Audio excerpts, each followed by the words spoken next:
the U.S., they may actually do business by manufacturing a product outside the U.S. and shipping it back here to sell. Okay, we're most commonly aware of this in terms of so many of the things you buy at Walmart that come from China. But in other cases, these are actually products that are going to be sold through lots of stores, and the product is actually partially manufactured here and partially overseas. So here are some files for you to look at. Podcasting is too complicated for me.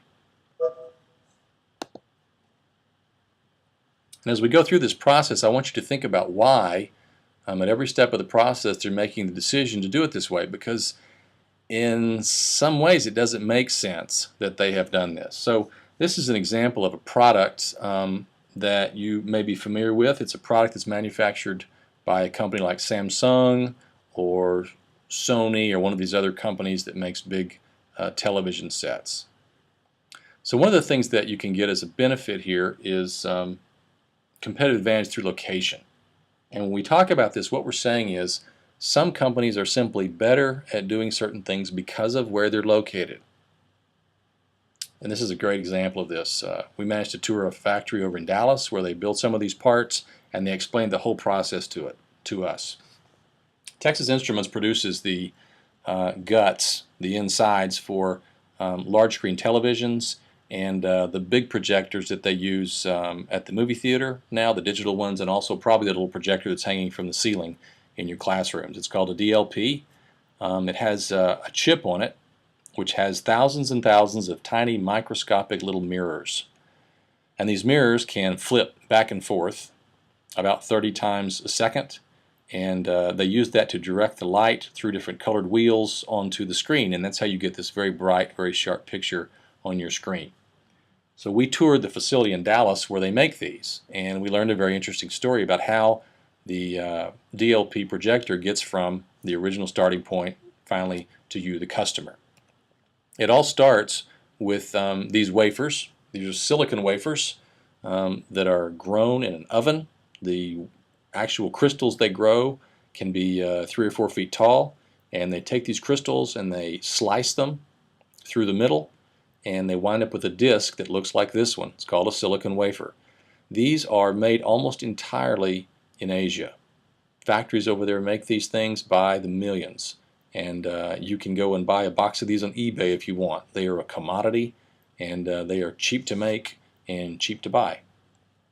Those wafers then are going to make their way from the market in Asia over here to the U.S. And when they get to the U.S., they're going to go into a factory, a facility kind of like this one in the back, like the one at Texas Instruments, where they go in and they do what's called etching, which is where they basically create all those little teeny tiny mirrors on that wafer. Now if you look at the disc in that man's hand, each little rectangle on there is one chip. They've made dozens and dozens of these chips on a single wafer. Once those are etched on there, that disc that he's holding is very carefully packed into this thing. It's called a cassette. It's a plastic box that protects it while it's being shipped. And it's packaged up there in Dallas, and it's shipped, oddly enough, back to Asia. When it gets to Asia, it goes to a facility over there that Texas Instruments owns, where they take that round disc that you saw, the wafer, they slice the little chip out of it, they put it into a little carrier like the one you see here, and they attach dozens of these little tiny gold wires to it, which is how they hook it up to the system. So when they're done, this is what they wind up with, and that's the actual little chip that makes all those gigantic projectors work right. Guess what happens when they finish making those chips? They box them up, they ship them back to the U.S. When they get back to the U.S., that chip is built onto a board here with the rest of the circuitry that makes it run. It's tested out in Dallas, and perhaps surprisingly, it is once again shipped back to Asia. When it gets there, it goes into a television like this one, or a projector, or some other unit that needs a very bright picture, and from there, obviously, when it's finished and ready to go, it comes back over to the U.S. into a store like Circuit City. Actually, no, not Circuit City, because they are toast now. It'll go into Best Buy. And hopefully Best Buy is going to hang around a little longer, although things are not looking so great for them. So this is an example where that piece of silicon makes its way back and forth across the ocean several times. And you ask yourself, wouldn't it be simpler? Wouldn't it be cheaper just to do it in one country? And the answer is yes, it would be much simpler to do it in one country, but it's probably not cheaper. TI probably made every step of this process. They made the decision at every step about where to put it based on cost. And so for TI right now, with the facilities they have, this is what makes the most sense for them. Will that always be the case? Probably not, but for now that's the choice they make. Let me give you an example of the complications that this can create. Let's assume that TI has a problem way back in this process. When they're making these chips in the very first place, they etch a bunch of them wrong way back at this nice step here. Think about what happens. It takes probably a few weeks for that thing to make its way across the ocean, into the packaging, back to Dallas, into the system there, back across into the TV, and back to Best Buy. By the time it gets to Best Buy and they find out that a bunch of these things are defective, guess what? They have defective product all the way through that pipeline, all the way back to the factory. And so now they have to go back and find all these units that are defective, or maybe if just some of them are defective, they have to find those and get them out of the system.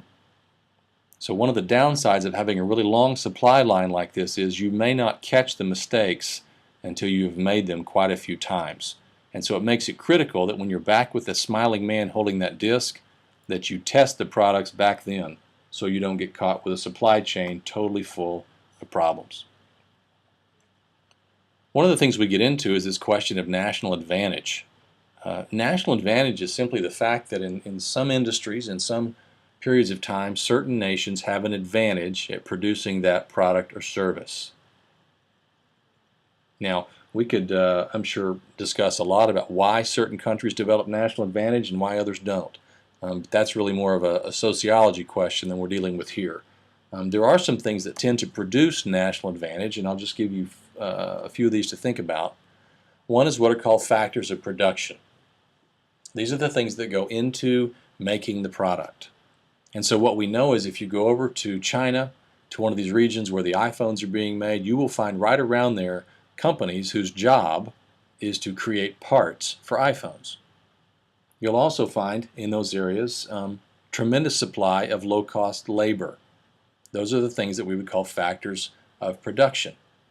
Now you can think of industries that are associated with particular parts of the country or parts of the world. For example, when we think of making movies, we tend to think of Hollywood.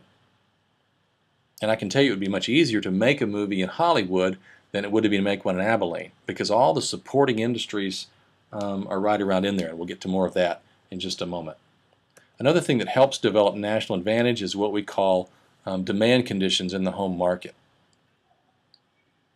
This simply means that people right there where you start the business want the product. This means you can actually grow the business using your home market as a beginning point. It's a place where it's easy for you to build and sell, it's cheap, it's convenient. All of these things make it better if you can sell the product at home before you try to sell it overseas. And so in many cases we see that more affluent markets help develop national advantage. Related and supporting industries are the final factor here, and these are industries that help you do what you do. When we think of Hollywood, as we mentioned before, if I'm going to make a movie around Hollywood, I would have no problem finding skilled people who build movie sets. I would have no problem finding film if I'm still using movie film and developing. If I need to hire an editor to come out and work for a day, I know I could just find someone there in Hollywood that would do that. If I'm trying to do those things in another city, those things may or may not be there. And so we tend to see certain areas of the country that start to look like that. Southern California, the area that we call Silicon Valley, is the same kind of thing. If I need a programmer, if I need someone who can design a case for an electronic device, I can probably find someone there who can do it. So what we will say about national advantage is we need to recognize when certain countries have it. And if they do, we need to either take advantage of that or find a way to compete even though we don't have it. You can't just ignore it, because the fact is you face an uphill battle when you compete with someone with national advantage. In some cases, countries have chosen to stake out particular businesses. They have said by government policies and by the way we invest our money, we want to make ourselves a worldwide player in this particular industry. And that is the way they choose to make that happen. Now, let's talk about this question. We decide, after having spent 20 or 30 years just doing business right here around Abilene, we decide that we want to start doing business in another country. How would we go about doing that? Now, right off the bat, we can think, well, I would just go online, and that's a potential answer to this question. But in fact, that's just one of the ways that we could do it. So let me give you several ways that we can do this. We call these modes of entry, and they help us figure out how we will be best served by trying to go into another market. The first way we can do this is what we call exporting. And you probably are familiar with the concept of exporting. It basically means that we continue to produce our product right here where we are, but we ship some of it overseas to another marketplace and we sell it there. There are several characteristics of this. Number one is it is a high cost option, because whatever it costs us to produce it here, we may spend almost that much again exporting it to another country. It also is a low control option, because what we are doing is rather than try to be a business in that other country, we're simply a supplier. And so someone on the other end is purchasing our product and then selling it for us. They may not sell it the way we want them to. They may not provide good service. They may not know anything about the product except what they've heard from us. And so we really don't have a lot of control about what we do. One of the advantages of exporting, and this is why people tend to start with it is easy to get out of. If we export our product for 6 months and nothing happens, we just adjust our production numbers and stop. And that's that. So this is where people frequently start. The second approach to this is what's called licensing. And in licensing, we have a product that we develop and sell, and we grant someone in another country the right or the license to produce that same product. One of the best examples of this is in the defense industry, where the U.S. produces jet fighters, and in some cases we have produced licenses for other countries to produce those same fighters in their own factories. There is actually very little cost associated with this. We literally don't have to build a factory. We don't have to pay for shipping. We grant someone else the right to set up their own factory and build a product. For that reason, it's also low risk. Again, we have fairly little control here, because once we give them all the plans and all the instructions on how to make the product, it's sort of out of our hands. And also because they're actually doing all the work. The returns tend to be fairly low here. So this is not a place we're going to go to make big profit returns. A third approach here are what are called strategic alliances. In a strategic alliance, we find a local player in the market and we partner with them. When I worked for United Technologies, our Otis Elevator division was in the process of moving into China. In China, at that time, like in many other countries around the world, there is a legal requirement that any joint venture like this is at least 51% controlled by the home company.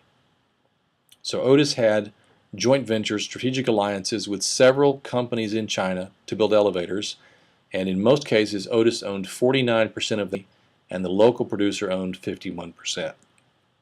In this case, we can share the costs. We can share the resources with each other, and as a result of all that, we can share the risks. Probably the biggest challenge here is that you're trying to take two companies from two different countries and marry them. And that kind of marriage doesn't always work. One of the biggest advantages of this is the fact that when you go into a culture like China, which you know very little about, it is a huge advantage to have a local player guiding you on the other end. For that reason, companies frequently choose strategic alliances even though the returns tend to be lower. Another approach which is similar to a strategic alliance is an acquisition. And in this case, rather than try to partner with a local player, we just buy them.